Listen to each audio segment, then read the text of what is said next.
Kira-kira saudara yakin nggak kalau Yesus itu lahirnya 25 Desember? Atau bingung? Hah? Gimana nih jawabnya nih? Yakin atau nggak yakin? Hari lahirnya Yesus 25 Desember, kita yakin atau nggak yakin ini? Hah? Yakin. Ini sekedar guyon loh ya. Kenapa kok maju? Prematur loh ini nanti. Kalau yakin kenapa kok maju? Kenapa suatu hari ulang tahun, boleh maju nggak? Nggak boleh. Pamali. Terus kenapa banyak orang merayakan Natal tuh? Pokoknya hari Desember tuh setiap bulan boleh kita rayakan. Coba, saudara yakin nggak kalau Yesus Kristus lahir 25 Desember? Saudara ada yang tahu nggak? Yesus lahir bulan berapa kira-kira? Yuk, kita belajar nggak apa-apa ya? Amin. Supaya kita tahu bahwa kita nggak asal-asalan merayakan. Amin. Boleh kita hitung nggak? Kira-kira Yesus itu lahir bulan berapa? Ayo. Kalau ditanya orang, Tuhan Yesusmu lahir bulan berapa, tanggal berapa? Nggak ada di Alkitab. Apa betul nggak ada di Alkitab? Apakah betul Yesus nggak ada di Alkitab? Yuk kita belajar, harus tahu. Ya, kita hitung ya. Kita hitung nih. Lukas 1:26 ya. Lukas 1:26. Mic-nya kurang ini ya. Tes. Nah ini lebih enak nih. Lukas 1:26. Lukas 1 ayat 26. Dalam bulan yang ke-6 Allah menyuruh malaikat Gabriel pergi ke sebuah kota di Galilea bernama Nazaret. Oke. Pada bulan ke-6 Allah menyuruh Gabriel memberitahu Maria, engkau akan mengandung seorang anak. Kalau ditulis bulan ke-6 berarti bulan keberapa Yesus lahir? Kalau ditulis bulan ke-6 tambah 9 bulan berapa? Bulan ke-6 tambah 9 bulan berapa? Hah? Bulan 3 kan ya? Kalau bulan 3 jatuhnya Maret. Juli, Agustus, September, Oktober, November, Desember, Januari, Februari, Maret bisa. Ya? Gimana cara ngitungnya ini? Kalau saudara pakai tanggalan kalender sekarang, jatuhnya Maret. Ketika firman diucapkan, kalender ini belum ada.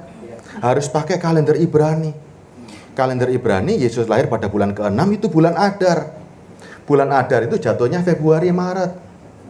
Ya, jatuhnya Februari Maret. Nah, sekarang antara Februari Maret, kira-kira bulan berapa ini? Kalau bulan Februari jatuhnya November. Dia harus jatuh di 25 Desember. Gimana cara ngitungnya lagi? Kita lihat sepupunya. Lukas 1:36.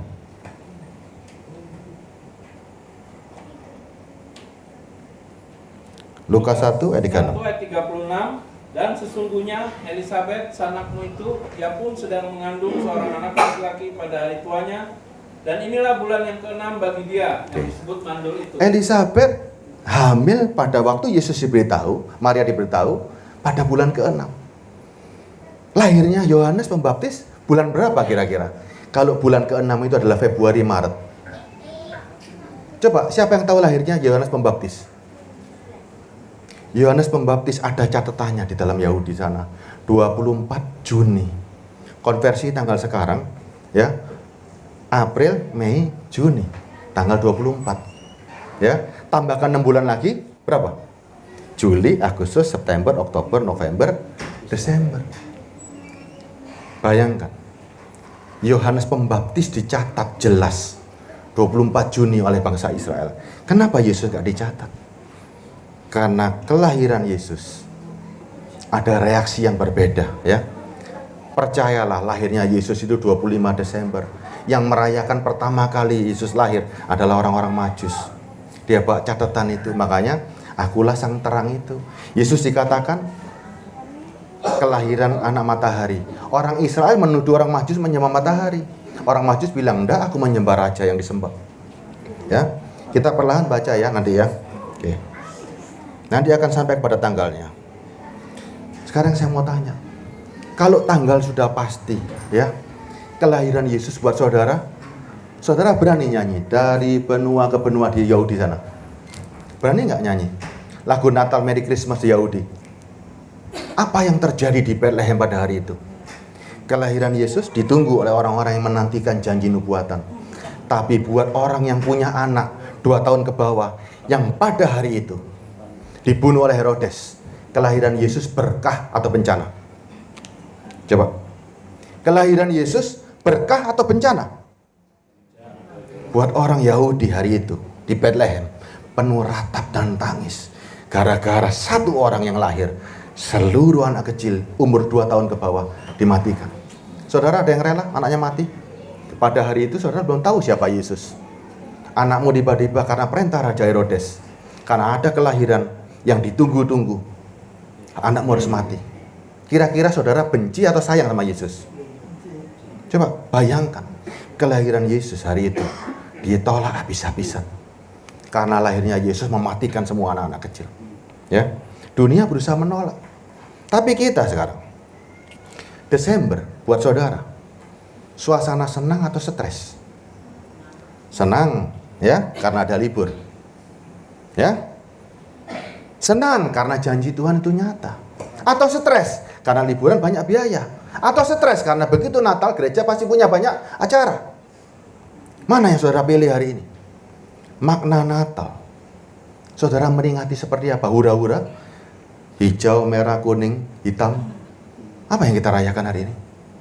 Saudara merayakan penantian janji. Itu nggak sembarangan loh. Tidak sembarangan loh. Tidak tiap tahun kalau Natal gerejanya rame, kalau nggak Natal gerejanya sepi. Nggak bisa seperti itu. Saudara nggak bisa selamat karena saudara datang pas hari Natal. Nggak bisa. Saudara perlu yang namanya keteraturan, mencintai Tuhan, ya, mencari firman tiap minggu. Nggak bisa hura-hura. Desember ini bulan penuh kenangan. Bagi orang yang menantikan itu suatu janji.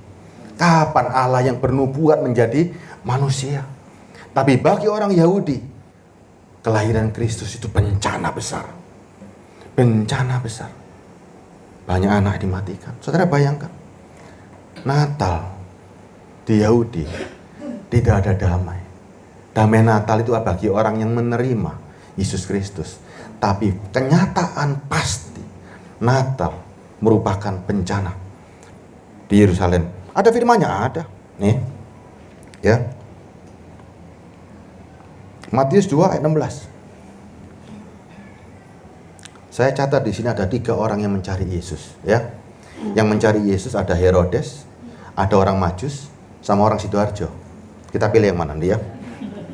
Matius 2 ayat 16. Ketika Herodes tahu bahwa ia telah diperdayakan oleh orang-orang Majus itu, ia sangat marah. Lalu ia menyuruh membunuh semua anak di Bethlehem dan sekitarnya, yaitu anak-anak yang berumur 2 tahun ke bawah, sesuai dengan waktu yang dapat diketahuinya dari orang-orang Majus itu. Herodes juga cari bayi Yesus, tapi nggak ketemu. Akibatnya dia bunuh semua bayi. Ada nggak orang yang seperti Herodes? Nyari bayi Yesus, ya, tapi bukan untuk dicari disembah, tapi dia takut. Takutnya apa? Apa ketakutan Herodes? Kalau Yesus menjadi raja, akan mengambil alih posisinya. Saudara, banyak nggak yang seperti ini? Saudara ini senang kalau Yesus itu anak-anak terus, sehingga jadi kacung. Buat mujizat, cung buat mujizat. Cung sembuhkan. Karena Yesus cuma anak kecil sebagai kacung. Tapi Yesus kalau dewasa, dia sebagai Tuhan, berani saudara perintah? Saudara berani perintah Tuhan? Ayo Tuhan buatin mujizat. Ayo Tuhan sembuhkan aku. Berani? Saudara lihat keagungan Tuhan dan semaraknya Tuhan, saudara nggak akan sanggup. Saudara akan gentar lihat kemuliaan seperti itu. Coba, Herodes sama-sama cari Yesus. Dia mau Yesus, bayi dia ketemu tak bunuh selagi ada kesempatan. Saudara jangan-jangan punya roh yang sama seperti Herodes. Saudara cari Yesus untuk jadikan kacung. Coba, Herodes, kalau Yesus dipelihara sama Herodes, dibiarkan hidup, Herodes punya ketakutan, jangan-jangan dia menjadi raja menggantikan aku. Saudara juga sama mungkin. Kalau Yesus biarkan hidup mengambil alih saudara, hidupmu akan menjadi hamba dari Yesus Kristus. Banyak orang kepinginnya, ya, hanya kalimatnya kepingin jadi hamba dari Tuhan, tapi dia tidak pernah menjadi hamba. Buktinya apa? Hamba kok berani nyuruh Tuhan? Saudara betul nggak hamba Kristus? Pak Fernando hamba Tuhan nggak? Berani nyuruh Tuhannya? Pak Joni hamba nggak? Berani nyuruh Tuhan Yesus? Katanya hamba tapi suka sekali kita merentah. Ini loh, ini yang kita kadang-kadang nggak sadar. Kita maunya Yesus itu Tuhan yang kecil terus, bayi atau remaja yang bisa kita suruh. Kita nggak pernah berani menempatkan Yesus sebagai Tuhan yang betul-betul dewasa, yang akan merubah hidup kita.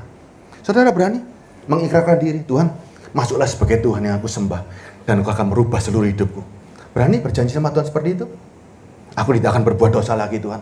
Berani saudara begitu? Aku bertobat sungguh-sungguh. Ketika kelahiranmu Engkau adalah Allah sendiri, dari nubuatan yang menjadi manusia, aku tidak akan main-main. Berani saudara berjanji seperti itu? Darah Kristus itu luar biasa. Tapi bukan asal-asalan. Darah Kristus bukan untuk mengusir setan. Darah Kristus untuk membebaskan engkau, untuk memperdamaikan engkau. Yang mengusir setan itu Roh Kudus. Ya, jangan pakai asal-asalan darah Kristus sembarang-sembarang buat ngecat rumah, buat ini, jangan. Darah Kristus cuma satu, mendamaikan saudara, menebus dosa. Itu darah Kristus. Jangan sia-siakan darah dimuncrat-muncrat sembarang kalir. Tidak. Darah itu terlalu mahal dan terlalu kudus. Ya, saudara berani enggak? Jangan-jangan seperti Herodes, Yesus tidak boleh tumbuh menjadi besar. Yesus tetap anak-anak yang aku suruh-suruh. Ya, pihak pertama Herodes mencari Kristus, tapi takut ketika Yesus menjadi dewasa. Takut ketika Yesus mengambil alih kedudukannya. Saudara nggak boleh begitu loh. Dan spirit ini masih ada sampai sekarang. Makanya banyak orang Kristen, waktu Natalan Yesusnya bayi terus. Di sini ada yang umur 50 tahun. 60 tahun? Ada kan? Pak Juni umur berapa ini? Jam 56. Sudah mengalami Natal berapa kali kira-kira? 56 tahun mengalami Natal. Yesusnya bayi atau dewasa hari ini? Coba, kalau Pak Joni saya yakin Yesusnya udah dewasa. Tapi yang lain, yang sudah berumur 60 tahun, Yesusnya anak-anak terus, atau jadi bayi yang lucu? Digendong sama, ini dikapas-kapas gini, digendong terus-terusan gitu. Tidak. Yesus harus mengambil alih. Yesus harus mengambil alih hidupmu. Jangan sia-siakan. Ya, buat orang Yahudi hari itu bencana. Hari itu Yesus dibenci habis-habisan.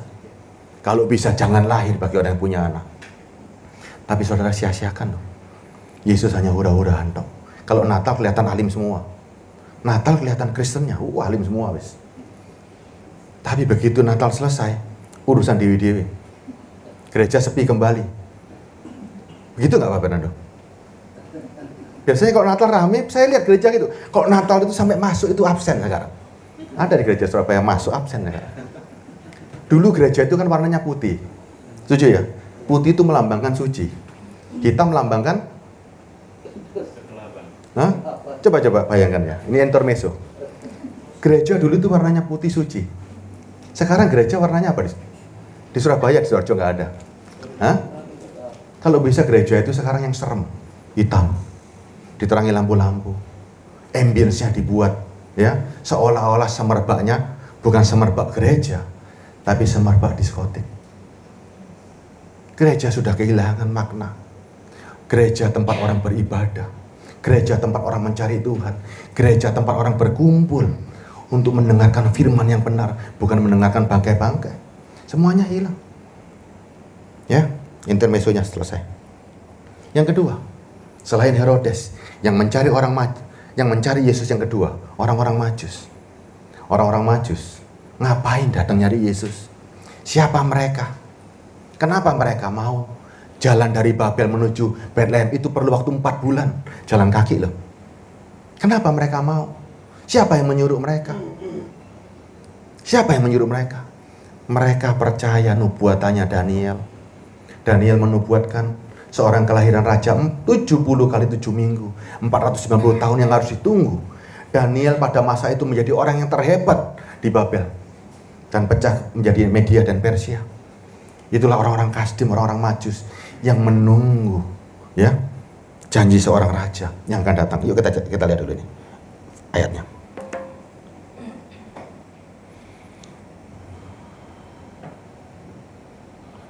Daniel 9 ayat 24. Saudara harus sekarang ini betul-betul memahami makna Natal ini nggak sembarangan.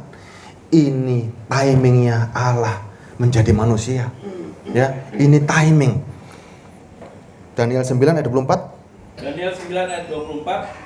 70 kali 7 masa telah ditetapkan atas bangsamu dan atas kotamu yang kudus, untuk melenyapkan kefasikan, untuk mengakhiri dosa, untuk menghapuskan kesalahan, untuk mendatangkan keadilan yang kekal, untuk mengenapkan penglihatan dan nabi, dan untuk mengurapi yang maha kudus. Oke. 70 kali 7 masa telah ditetapkan oleh bangsamu. Ya, atas bangsamu, atas kotamu yang kudus. Bangsanya siapa? Daniel adalah tetap orang Israel, ya. Kotanya tetap Yerusalem, untuk melenyapkan kefasikan dan mengakhiri dosa. Siapa yang bisa melenyapkan kefasikan dan mengakhiri dosa? Yesus Kristus. Dan untuk menghapus kesalahan. Kesalahan kita dihapus karena darah Kristus, ya. Dan untuk mendatangkan keadilan yang kekal, tidak bisa berubah. Yesus Kristus. Untuk menggenapkan penglihatan dari para nabi dan untuk mengurapi yang maha kudus. Siapa dia? Siapa dia? Ini yang dinanti-nanti sama orang Majus. Penglihatan Daniel, nubuatan Daniel ditunggu-tunggu. Daniel bukan orang sembarangan. Dia orang kedua di kerajaan Babel, sehingga ditunggu, mereka datang.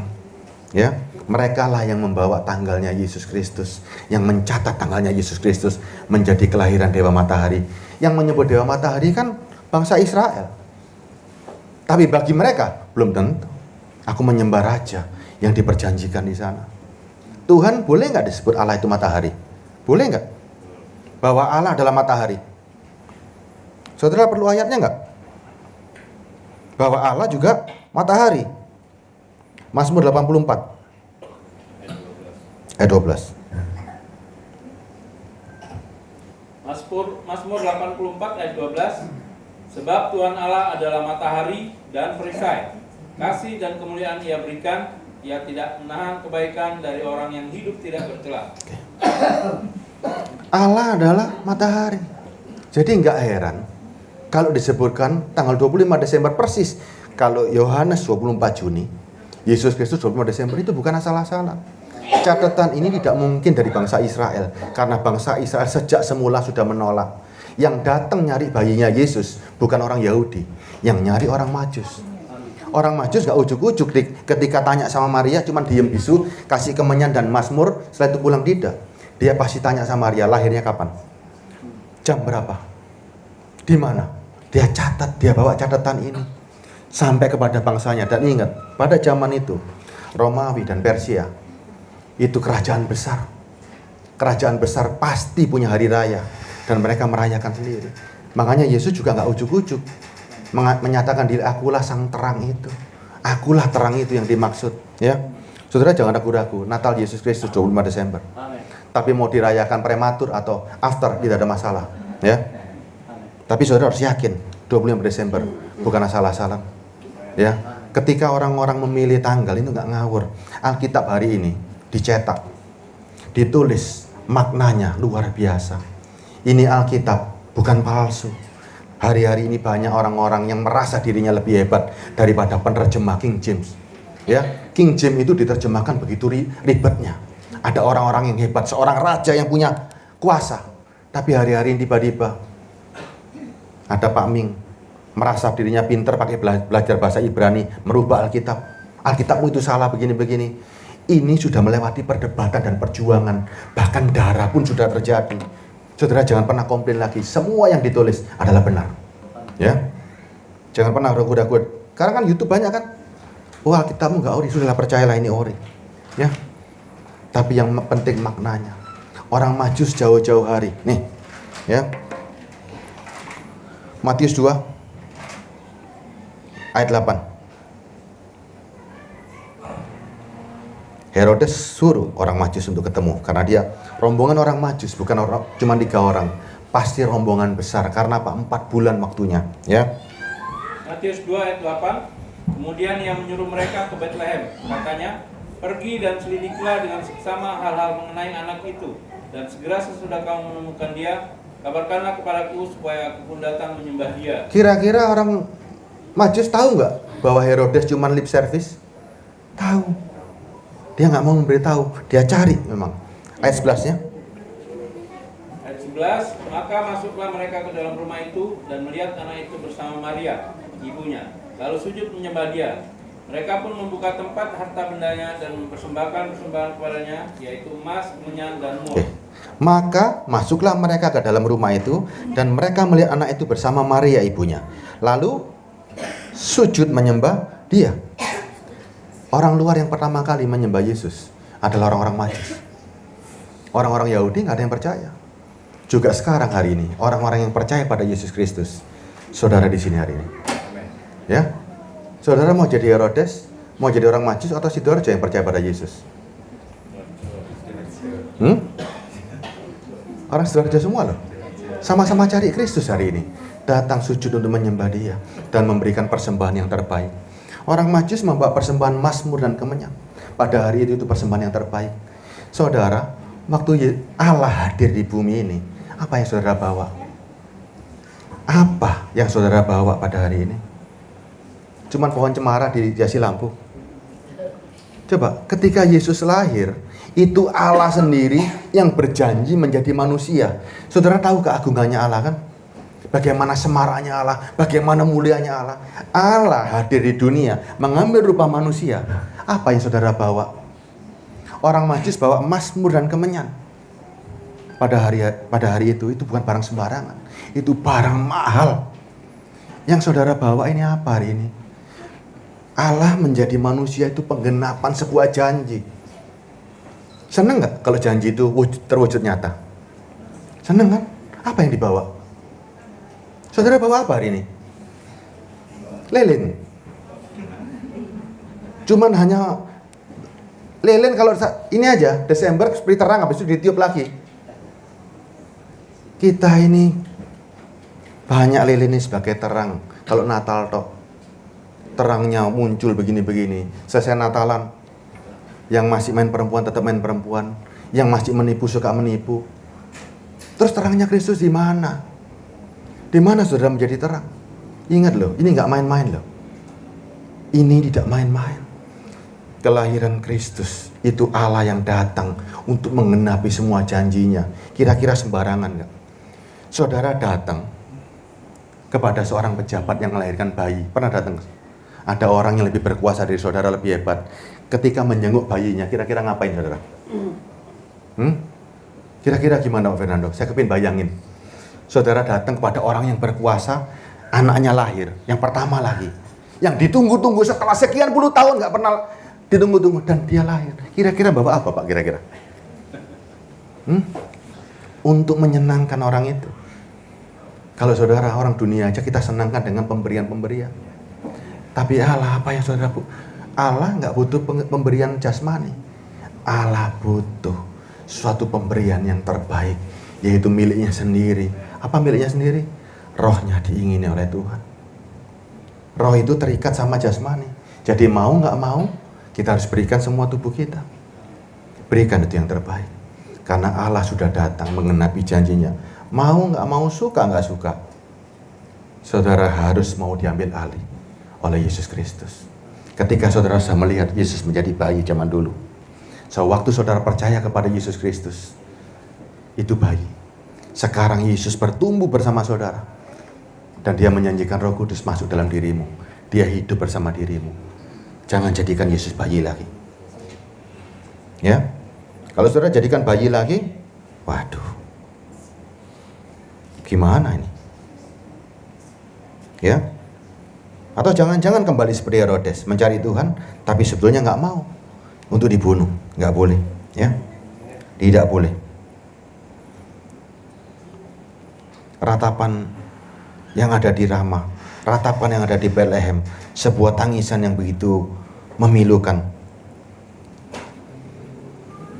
Jangan disia-siakan, ya. Lukas 1 ayat 32. Yesus harus menjadi besar. Dia tidak boleh kerdil, dia tidak boleh menjadi kacau, ya. Lukas 1 ayat 32. Ia akan menjadi besar dan akan disebut anak Allah yang maha tinggi. Dan Tuhan Allah akan mengaruniakan kepadanya tahta Daud bapa leluhurnya. Oke. Kalau Allah sudah menjanjikan dirinya sendiri dan dia hadir di dalam Yesus Kristus, ya. Kemudian Alkitab juga mencatat, ia akan menjadi besar. Ya, ia akan menjadi besar. Firman sudah mengatakan, ia akan menjadi besar dan akan disebut anak Allah yang maha tinggi. Ya, ini nggak main-main loh. Dan Tuhan Allah akan mengaruniakan kepadanya tahta Daud bapak leluhurnya. Dengan keagungan dan semarak seperti ini, menggentarkan kita nggak? Membuat kita lebih hormat nggak? Membuat kita takut nggak? Bahwa Allah, Yesus Kristus akan merubah hidup kita. Saudara kalau nggak mau berubah dengan Yesus Kristus, saudara nggak percaya dengan Allah, nggak percaya dengan firman. Saudara menyebut Allah itu pendusta. Yuk, Yesus hari ini sudah menjadi dewasa nggak? Sudah mengambil alih hidup kita nggak? Atau kanak-kanak? Kita sebut aja TK Yesus, Taman Kanak-kanak Yesus Kristus. Hah? Isinya cuma hura-hura tok. Yuk, atau kita sudah berubah hari ini? Nih, sudah berubah jadi gini. Ia akan menjadi besar dan akan disebut anak Allah yang maha tinggi.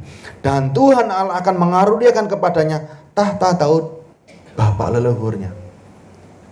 Saudara kira-kira dengan statusnya Yesus seperti ini, bangga nggak sebetulnya? Mau nggak dijadikan, bayangin Yesus menjadikan kita apa coba? Bahkan kita diangkat menjadi anaknya kan? Dengan seperti ini, saudara mau nggak? Atau saudara tetap nggak mau? Lebih enak jadi Santa Claus saja. Lebih enak Yesus tetap bayi, jadi Santa Claus, dan ada hadiah Natal. Nggak boleh saudara. Kita nggak menantikan hadiah Natal. Hadiah Natal sudah terbaik, Allah menjadi manusia itu. Banyak Kristen juga sama. Namanya Kristen Center Class. Yang tiap bulan, tiap hari selalu butuh hadiah Natal. Kalau nggak ada hadiah Natal, dia nggak bisa hidup. Banyak nggak yang seperti itu? Mungkin Pak Juli yang sering hadiah Natal ya? Sedikit. Tahu nggak hadiah Natal itu apa? Orang Kristen yang tiap hari butuh mujizat. Kalau nggak ada mujizat mati besok. Itu orang Kristen hari ini. Kristennya Sinterklas, maunya bulan Desember terus menerus. Nggak boleh saudara. Nggak boleh. Saudara sudah punya Roh Kudus. Yesus sudah berangkat ke surga, menjanjikan Roh Kudus penolong, penghibur, pemimpin. Kurang apa? Kurang apa? Yesus sudah menjadi penolong rohnya. Yesus sudah memberikan penolong, pemimpin, penghibur. Kurang apa? Kurang apa coba? Kalau ada roh yang seperti itu di dalam dirimu, kurang apa? Makanya banyak hamba Tuhan hari ini, dia mengambil alih peranan Roh Kudus. Dia tidak mau membuat Yesus menjadi dewasa di jemaat. Yang dewasa ada di hamba Tuhan. Makanya banyak anak-anak Tuhan, banyak umat Tuhan yang tiap minggu selalu butuh pendeta untuk didoakan. Kenapa? Karena Yesus tidak pernah jadi dewasa. Para pengajar tidak pernah membuat Yesus itu bahwa dia akan menjadi besar dan menjadi anak Allah yang maha tinggi. Dan ketika Yesus naik ke surga, dia janjikan apa sih sama saudara? Roh penolong, penghibur, pemimpin. Terus hari itu, ketika saudara butuh pertolongan, siapa yang nolong? Hamba Tuhan atau Roh Kudus? Ketika saudara harus hidup secara moral yang baik, khotbahnya pendeta atau Roh Kudus yang ada dalam diri saudara? Perlu nggak orang Kristen dikhotbahi moral lagi? Nggak perlu. Karena ada roh pemimpin yang akan memimpin ke dalam seluruh kebenaran. Khotbah keras bukan karena moral, jangan berbuat sini, jangan dengar. Khotbah keras itu mengembalikan fungsi Roh Kudus. Dan sebagai hamba Tuhan tidak boleh mengambil alih peran Roh Kudus. Roh Kudus punya peranan yang akan memimpin seluruh hidupmu. Nih, Natal sudah bukan asal-asalan lagi. Natal yang dimaknai adalah Allah yang pernah berjanji untuk menyelamatkan, dan itu yang kita dapat hari ini. Janjinya yang mana yang kita lihat? Yuk. Waktunya sayang singkat nih. Saya baca beberapa saja ya. Bahwa janji Allah yang akan terjadi. Yesaya 2 ayat 2. Saya bacakan biar cepat ya. Yesaya 2 ayat 2. Akan terjadi pada hari-hari terakhir, gunung tempat rumah Tuhan akan berdiri tegak di hulu gunung-gunung dan menjulang tinggi di atas bukit-bukit. Segala bangsa akan berduyun-duyun ke sana. Dan banyak suku bangsa akan pergi serta berkata, mari kita naik ke gunung Tuhan, rumah Allah Yakub, supaya ia mengajar kita tentang jalannya, supaya ia berjalan menempuh, sebab kita berjalan menempuhnya, sebab dari Sion akan keluar pengajaran dan firman Tuhan dari Yerusalem. Ini nubuatan, ini kita nanti-nantikan. Ya, kalau saudara baca terus ayat 4-nya masih banyak seperti itu. Yesaya 8:13, tetapi Tuhan semesta alam, dialah yang harus kamu akui sebagai yang kudus, kepadanya lah harus kamu takut, dan terhadap dialah kamu harus gentar. Ia akan menjadi tempat kudus, tetapi juga menjadi batu sandungan, batu sentuhan bagi kedua kaum Israel, serta menjadi jerat dan perangkap bagi penduduk Yerusalem. Ada begitu banyak nubuatan, ya. Saya bacakan dua lagi. Yesaya 11 ayat 1, suatu tunas akan muncul dari tunggul Isai, dan taruk yang akan tumbuh dari pangkalnya akan berbuah. Ini loh penantian. Kapan munculnya? Harus Yesus Kristus, ya. Ini semua ditunggu-tunggu. Yesaya 16 ayat 5, maka suatu takhta akan ditegakkan dalam kasih setia, dan di atasnya dalam kemah Daud akan duduk senantiasa seorang hakim yang menegakkan keadilan dan yang segera melakukan kebenaran. Janji-janji ini yang kita nantikan. Ketika janji ini ada, saudara nggak boleh lagi asal-asalan. Saudara nggak boleh memaknai Natal hanya cuma asal, tidak boleh lagi, ya. Awas kalau saudara asal-asalan. Tapi saya cuma bisa mengawaskan saja. Keputusan di tangan saudara. Ya, kita sebagai pengajar cuma bisa mengancam, tapi nggak boleh menghakimi. Penghakiman urusannya Tuhan. Ya, saya boleh nggak ngancam saudara kalau saudara tetap nggak mau berubah. Jangan salahkan kalau di hari kebangkitan bukan diberi hadiah, tapi penghakiman. Kan boleh untuk mengembalikan saudara, ya kan? Tapi kalau saya menyatakan saudara berdosa, saya nggak boleh, karena saya nggak punya hukum untuk menyatakan dosa.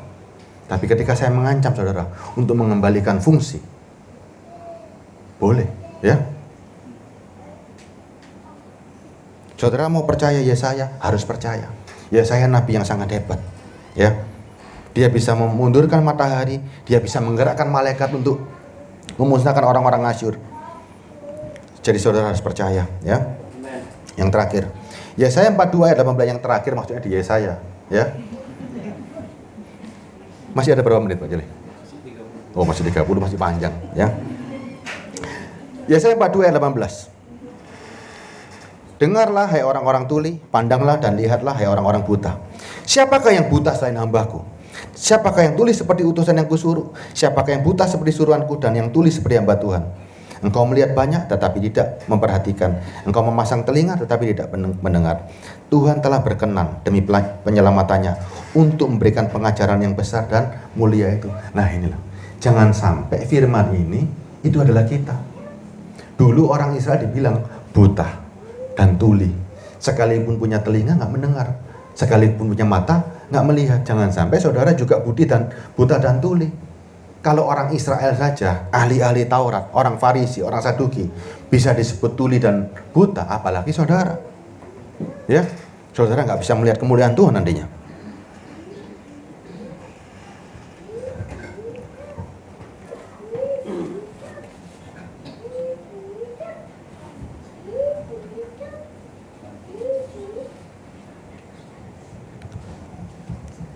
Saya kasih lagi yang Yesaya, ya.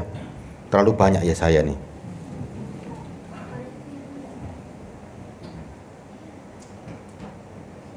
Yesaya 60 ayat 9.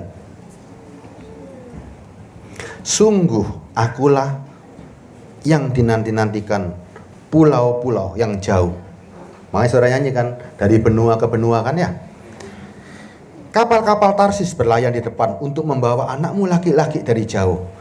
Perak dan emasnya dibawa serta untuk nama Tuhan Allahmu. Dan oleh karena yang Maha Kudus Allah Israel, sebab ia mengagungkan engkau. Ayat 19-nya. Bagimu matahari tidak lagi menjadi penerang pada siang hari, dan cahaya bulan tidak lagi memberi terang pada malam hari. Ya, ayat 19 sudah keluar, ya. Ya. Yesaya 60 ayat 19, ya. Bagimu akan ada matahari yang tidak pernah padam, yang tidak pernah terbenam, dan bulan yang tidak pernah surut. Sebab Tuhan akan menjadi penerang abadi bagimu, dan hari-hari perkabunganmu akan berakhir. Pendudukmu semuanya orang-orang benar. Ingat, ya, Pendudukmu semuanya orang-orang benar. Kenapa bisa menjadi orang-orang benar? Karena udah ditebus, ya. Mereka memiliki negeri untuk selama-lamanya. Mereka sebagai cangkokan yang kutanam sendiri untuk memperlihatkan keagunganku. Ini loh janji yang sudah digenapi 2023 tahun yang lalu. Ya, sudah digenapi janji ini yang saudara nantikan. Ya. Jelas ya? Janji itu terwujud. Kalau Allah yang berjanji, Yesus itu luar biasa. Jangan pernah permainkan Yesus menjadi bayi. Jangan. Karena Lukas mencatat ia akan tumbuh menjadi besar. Biarkan Yesus Kristus mengambil alih hidupmu. Jangan seperti Herodes ketakutan. Karena kalau Yesus besar, dia akan menggantikan posisi sebagai raja. Tidak. Kita harus seperti orang-orang Majus sudah benar menyembah Yesus sebagai raja. Kita mau orang-orang Sidoarjo lebih maju daripada orang-orang Majus dan lebih hebat dari orang Majus. Kenapa saudara lebih hebat? Karena saudara sudah baca tulisannya. Yesus itu siapa? Orang Majus hanya lihat dari Daniel. Kalau saudara sudah melihat tulisan ini siapa Yesus, sehingga hari ini saudara yang hadir jauh lebih hebat dari mereka. Saudara akan datang kepada Kristus, kepada Yesus. Tuhan, cepatlah besar, cepatlah ambil alih diriku, cepat ambil alih hidupku. Aku gak tahu kapan kedatanganmu, tapi yang pasti, cepat atau lambat, aku pasti akan mati. Ketika saudara mati, kalau Yesus tidak menjadi pemimpinmu, tidak mengambil alih hidupmu, masuk mana?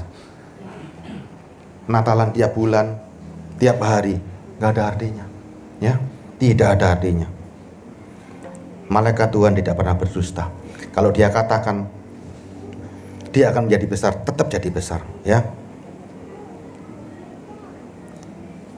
Enak mana kira-kira Yesus kecil atau besar? Lukas 2 ayat 52. Enak mana nih? Tetap kecil aja enak. Enggak enak. Makanya catatan Yesus kecil enggak pernah dicatat, ya. Lukas 2 52.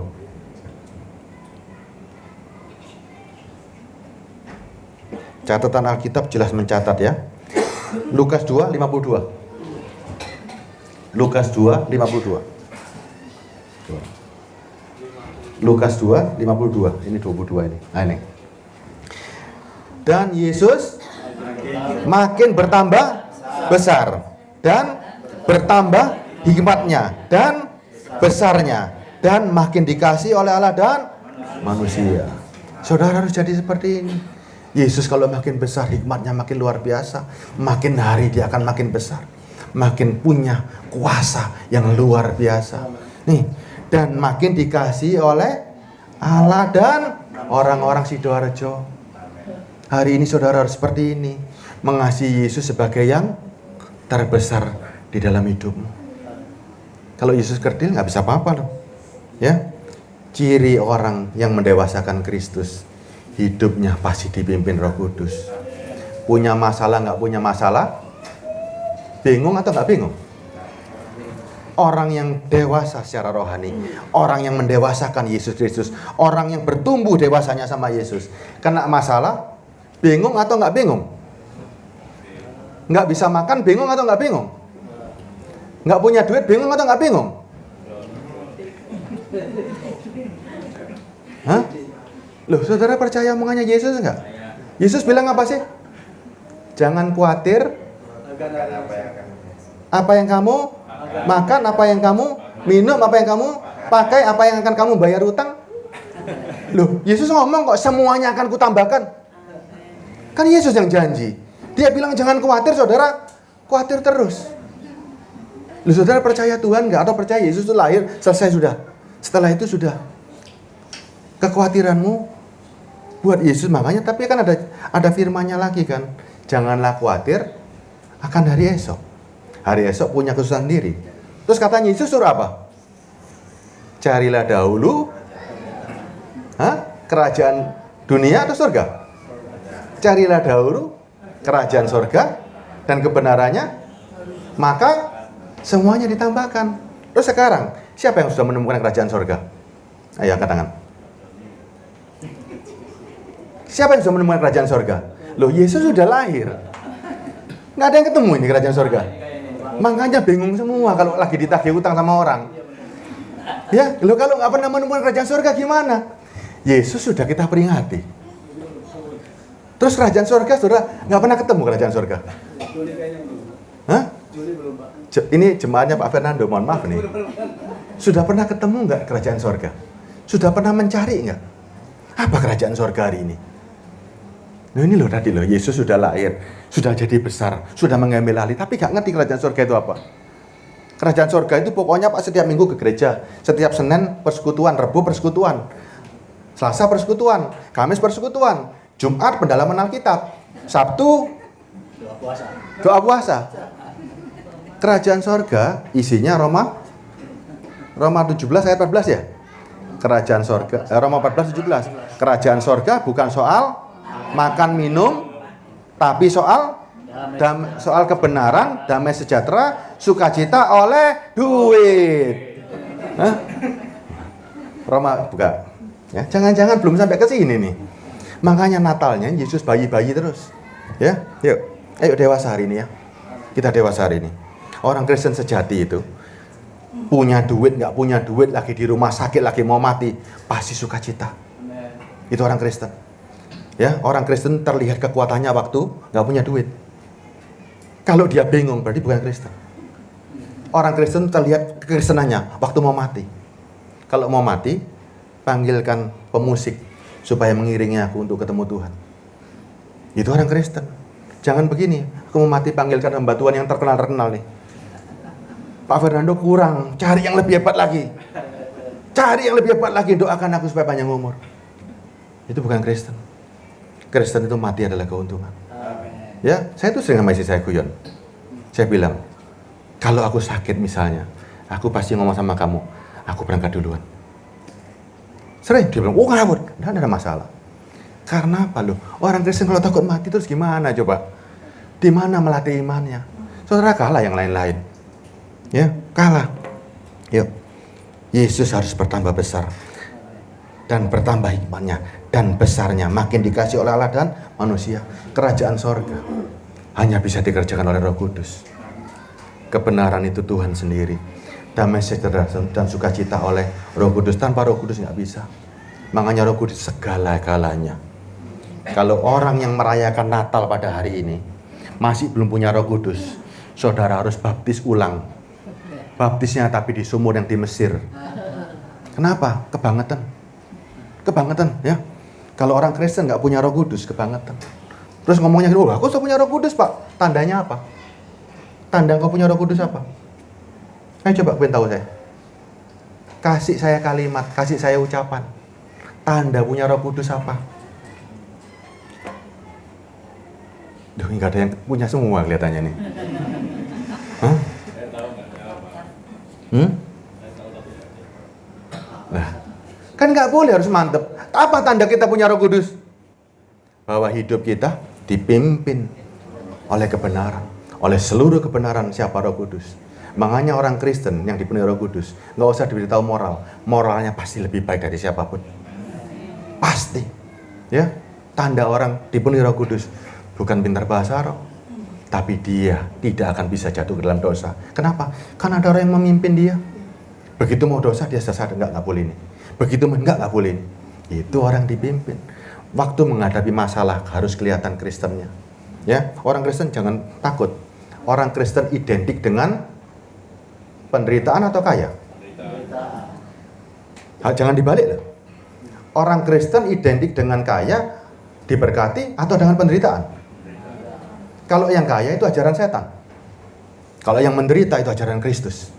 Tidak ada satu kalimat pun di Perjanjian Baru yang Yesus menjanjikan kau menjadi kaya raya. Tidak ada. Tapi Yesus katakan siaplah menderita. Salibkan dirimu. Perjanjian Lama janjinya banyak. Bahkan di Perjanjian Baru ada yang janjikan engkau akan memiliki kemegahan dunia dan semuanya jika menyembah aku. Siapa yang ngomong? Setan. Iblis yang ngomong pada Yesus. Ya. Kalau Anda menjadi Kristen siap menderita. Apa menderita? Kita takluk di bawah otoritas Kristus. Kita takluk di bawah otoritas Yesus Kristus. Mau nggak mau, suka nggak buka, siap menderita buat Kristus. Tanpa itu, engkau bukan sebagai orang Kristen. Ya. Masih ada waktu 5 menit nggak? 5 menit ya? Boleh ya Pak Pendeta ya? Boleh ya? Soalnya sekarang kan lagi tren ini. Hari kelahiran Yesus ada perang di Israel. Saya mau tanya, saudara ada di pihak siapa? Boleh dong saya tanya. Israel lagi perang. Siapa yang kepingin ke Israel? Kalau nggak ada perang kan kepingin ke Israel. Tapi saya mau katakan, saudara tahu nggak makna Israel? Saudara mau nggak disebut Israel? Nih Israel lagi perang. Saudara bela siapa hari ini? Bela Israel atau Palestina? Israel. Kenapa kita bela Israel? Yuk. Kalau Israel itu yang mengutuk Yesus, kalau Israel itu yang mengatakan Yesus setan, masihkah kita memuji Israel? Kalau Israel itu yang menolak Yesus, orang Farisi nolak Yesus nggak Pak? Nolak nggak? Hari ini orang Yahudi nolak Yesus nggak? Kenapa kita masih membela Israel? Israel yang mana yang kita bela hari ini? Nah, kita nggak paham loh. Apa arti Israel? Kenapa Tuhan merubah nama Yakub menjadi Israel? Apa sih arti nama Israel? Kita kalau ngasih anak misalnya ya, Selamat Soge Waras. Tujuannya apa? Supaya Soge selamat waras. Ya kan, kita perlu makna dari sebuah nama. Misalnya nih ada anak namanya Selamat. Selamat kaya raya misalnya wis. Ternyata Selamat gak kaya raya, mati mana ketabrak truk. Lo misalnya kehilangan makna. Ya, Israel itu makna. Makna Israel itu apa maknanya? Apa arti kata Israel? Lu kalau saudara nggak ngerti maknanya terus mau jadi Israel gimana coba? Saya bangga menjadi Israel sejati. Saya bangga. Apa artinya? Keluaran berapa ayatnya Pak Juli?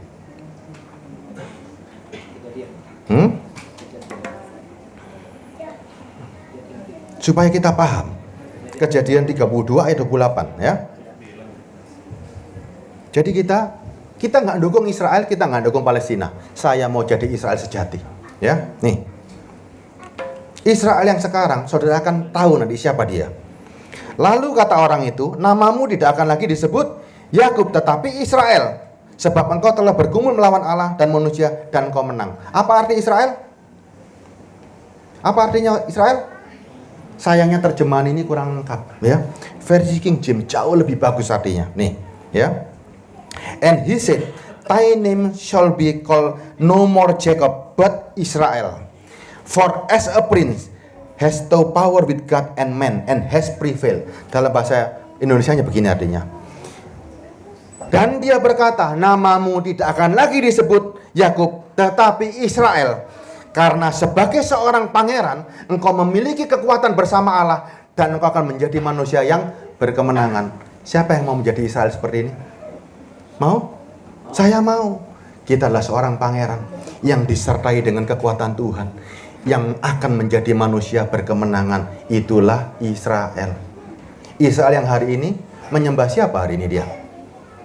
Israel hari ini tidak menyembah Yesus. Punya Tuhan nggak? Jangan dipikir bahwa Israel menyembah Bapa loh. Israel tidak punya Tuhan karena Tuhan itu Esa. Buktinya apa?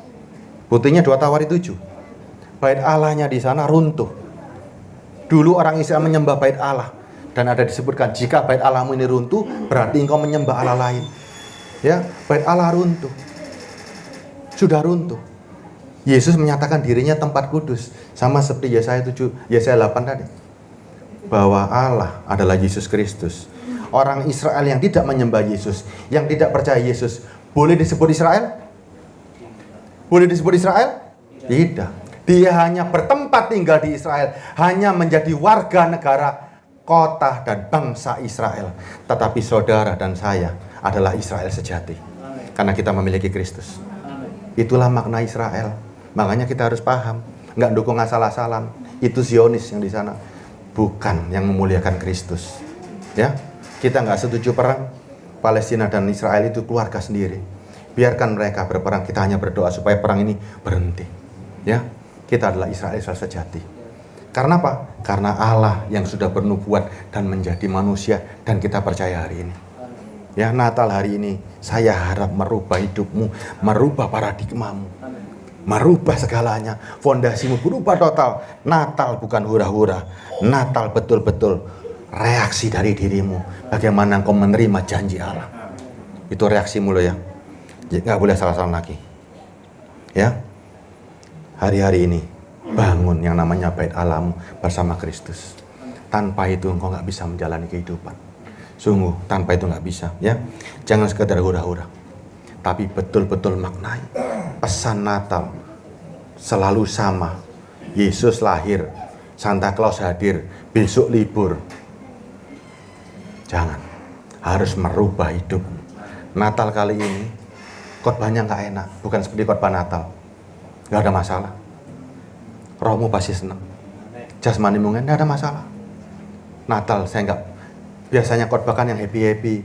Yesus di palungan, nyanyinya malam kudus, sunyi senyap, suasananya happy enggak. Hari ini suasana berduka. Suasana berduka hari ini. Karena Yesus sudah pasti menjadi dewasa. Dan engkau pasti menderita bersama Kristus. Dagingmu harus tersalib bersama Kristus. Berita yang nggak enak. Ya, berita nggak enak. Berita duka buat kedaginganmu. Tapi berita kelahiran buat rohmu. Karena rohmu tumbuh bersama Kristus. Itu yang kita nantikan. Ya, kalau mau hura-hura, jangan Natalan di Sidoarjo. Natalan bersama Herodes. Tapi kita Natalan bersama Pak Fernando. Saudara akan dibawa, ya, mematikan daging dan memperkuat roh dan mendewasakan roh. Ya, waktu saya terbatas, tapi Pak Fernando akan melanjutkan minggu demi minggu, hari demi hari untuk mengajar saudara mengikuti kebenaran. Ya, firman Tuhan kita hidup sini. Bapa di surga, dalam namamu, suatu kebanggaan Tuhan kalau mulut hamba-Mu kau pakai menyampaikan isi hati-Mu. Bukan dengan kuat dan bergagah perkasa kami hanya tersembunyi dalam namamu. Kami tidak ada apapun Tuhan, hanya Engkau yang kami sanjungkan, hanya Engkau yang kami tinggikan. Kami semua adalah anak-anak-Mu Tuhan. Engkau adalah Allah yang makin hari makin besar. Kemuliaan, keagungan Kau miliki. Bapa, ambil alih hidup. Ambil alih hidup kami. Masing-masing kami Tuhan menundukkan diri di hadapan-Mu untuk mengakui bahwa Engkau adalah Allah yang menepati janjinya. Bapa, terima kasih. Sekalipun hari ini telinga kami menolak, tapi roh kami akan menyambut dengan sukacita. Karena kami tahu Engkau menjanjikan kehidupan yang akan datang. Itulah hadiah yang terbesar yang kami nanti-nantikan. Terima kasih Bapa. Hanya dalam namamu, kiranya berkat kelahiranmu, kiranya berkat nubuatan yang menjadi kenyataan merubah hidup kami. Haleluya. Amin.